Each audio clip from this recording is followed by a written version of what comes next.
You had mentioned relationships. Mm-hmm. You said some phrase, perception and relationships. Mm-hmm. Can you elaborate on that?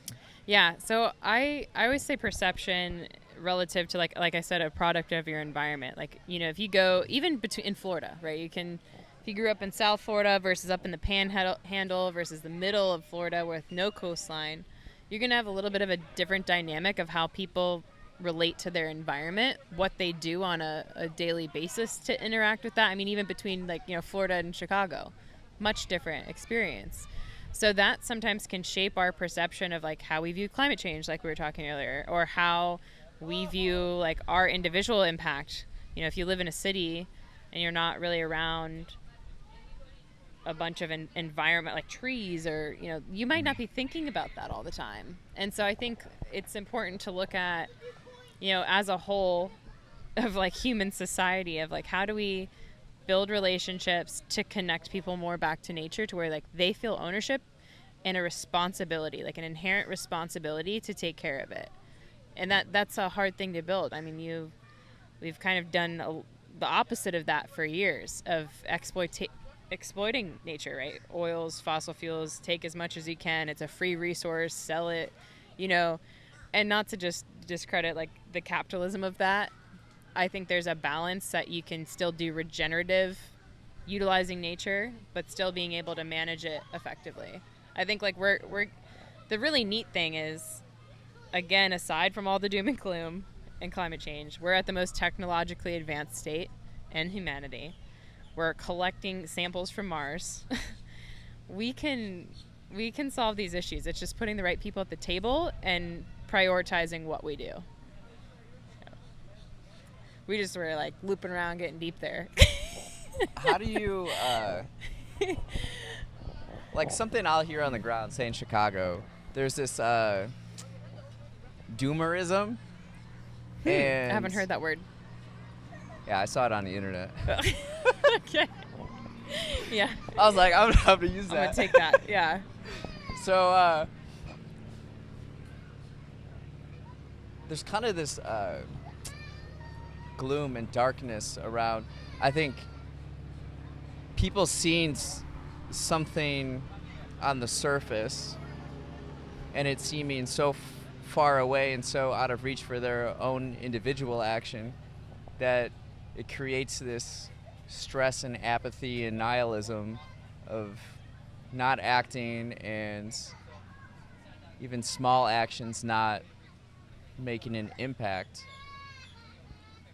How do you communicate to individuals that are within that doomerism mindset to show that there is hope? Mm-hmm. And especially when discussing the technology available to us, how do you communicate with someone like that for a more hopeful outlook? Yeah, I think that's a tough question, because really, ultimately, like when I connect with people who, let's say, just say don't believe in climate change, you can take the extremist side and do something like a little meet their bleakness of, well, I'll give you an example. Go in a garage and keep revving a race car or your car and tell me how long you can breathe. Like, that's what we're doing to our environment.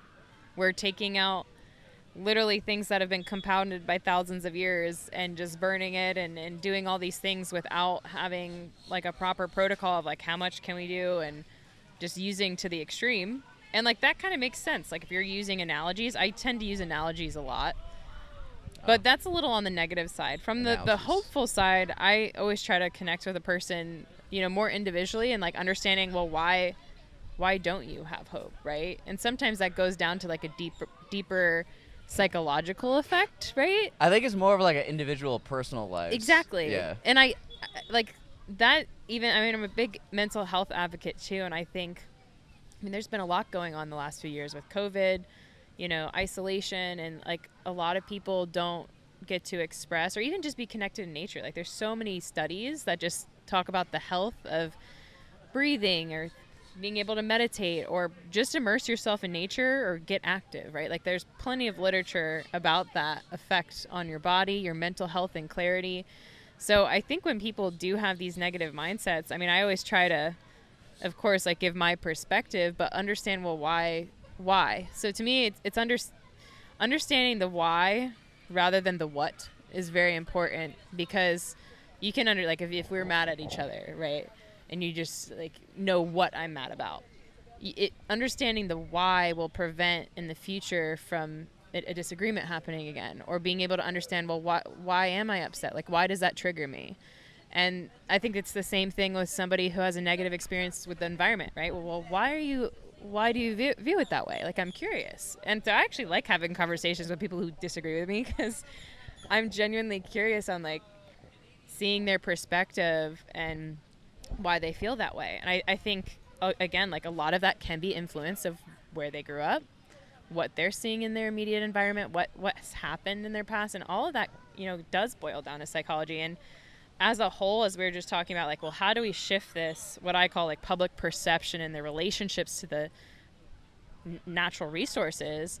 It takes a lot of work. Like, this isn't just something that's overnight. I'm sure you've heard of the term like herd mentality. Yeah. Have you heard of that? Yeah. Classic. Like where people collectively will like do something because everyone else is doing it. Yeah. Or if, everyone started running all of a sudden, just like now where we're saying like everyone just got up and started running.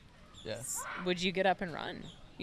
Like the quick nature of people to fall into that, it's true. Like you see that there's so many studies that document that, of like people going into waiting rooms and not sitting, or it's actually really interesting. And I deeply do love psychology, but I think that's a testament to the fact of like how we treat different things as a collective, like let's just say in the US, right? Different influences. So I think being able to test, how can we shift that like herd mentality to be more environmental oriented, or like more accounting for your own responsibility, right? Like you have your own responsibility to your immediate environment. And I think like that's also why I really love working. We were talking about art earlier as a way to impact, and like I say, like a door or window to like engage people. The project I'm most passionate about, and we're still trying to fundraise for, we've been held up with permits, is a reef in Mexico that we're working with a Mayan community. And the reason why I'm so passionate about that project is it's our first culturally relevant reef site that's driven by Mayan community for Mayan community. And I think that's so beautiful because it actually brings awareness to their culture, and it directly engages the immediate community that also has been like suppressed. And there's so much tourism, booming in Mexico. And I think that's kind of a testament to like, we've all historically like come and not really worked the best with the environment. So why not like tailor this to the immediate history and community culture to engage people as a whole? And maybe they'll have more ownership now. Maybe they'll want to engage and do restoration and take care of that resource because now they're part of it. And that's the whole idea with like the Mayan reef, is now we're actually changing and giving that community a resource that they can also profit off of sustainably, but it actually helps the environment. Now we're doing a coral nursery with 2 other nonprofits there, and a fishing boat turned from fishing to doing straight coral restoration with tourists. I think that's incredible. Now people are paying, instead of just going on like a pretty dive, they're getting to do like a partial outplant restoration dive and then get to enjoy the beautiful reef. Like, why can't we do that with everything? That seems like the future. Like just that image, right? Mm-hmm. Where like you're doing something positive for the environment or the community, and also at the same time creating something new and enjoyable. And I think we can do that with many things. It's just, again, changing that relationship. Like, how do kids react to that? I think if you engage little kids like the ones running around here, they'd be happy to go be planting some Spartina grass and helping with, restoring the sand dunes here. No problems asked. When you get to the like middle high school, why is there any aversion to doing environmental work? That's probably because the collective perception of like, oh, that's not cool. That's not, whatever it may be. I feel like the younger generation, like they're a little more political. They're cool about. That's true. But you know what I mean. We don't have too many people. I will say, like, there's people that volunteer in high school and stuff. At least from my my graduation, right? But we don't see everyone doing this. Like, There's you know maybe what I mean? a difference in volunteering versus like social media activism or something. Yes. Yeah. And versus know. politics. You know, that's a little different. Although politics does influence like environmental regulations, but I just think it's interesting. I think kids are happy to and actually enjoy helping. Like there's a nature nurture kind of feeling that I think we get as people, where you actually genuinely feel happy when you're. I mean, maybe I'm wrong. Maybe it's just me. Like if you're helping contribute to something, it feels good.